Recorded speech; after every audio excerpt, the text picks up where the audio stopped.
Dans l'évangile de Marc 3, 7, 12, on est face à un paradoxe. Les esprits impurs sont plus lucides que la plupart des contemporains de Jésus sur son identité filiale. Toi, tu es le Fils de Dieu. Ce qui ne pouvait affleurer à la conscience d'un juif profondément monothéiste ne choque pas ses forces maléfiques.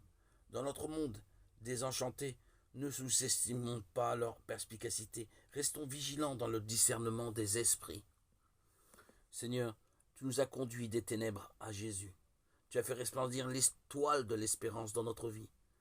Aide-nous à être unis dans notre engagement à instaurer ton royaume d'amour, de justice et de paix, et à être ainsi la lumière de l'espérance pour tous ceux qui vivent dans l'obscurité, du désespoir, de la désillusion. Prends-nous par la main, Seigneur, pour que nous puissions te suivre dans notre vie quotidienne, tandis que nous marchons à ta suite. Fais disparaître notre peur et notre angoisse. Fais briller ta lumière sur nous, enflamme nos cœurs, afin que ton amour nous envahisse de sa chaleur.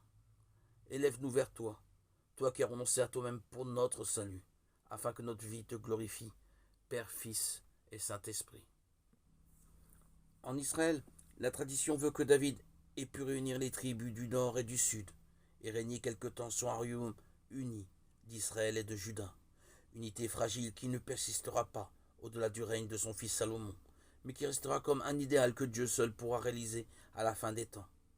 Car les deux royaumes séparés dès 930 avant Jésus-Christ vivront dans une tension qui ira jusqu'à la guerre. Aussi, lorsque Jésus veut montrer qu'il ne relève pas de la puissance de Satan, il évoque l'impossibilité pour un royaume ou une maison de tenir s'il se divise. Voyait-il déjà des tensions apparaître entre ses disciples? Marc, lui, sait à quel point l'unité est fragile entre les chrétiens. À travers les paroles de Jésus, il les met en garde contre l'irréparable.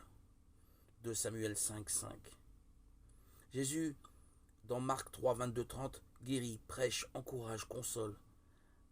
Incontestablement, l'Esprit Saint est à l'œuvre. Mais pour les scribes, cette action ne peut venir que du démon.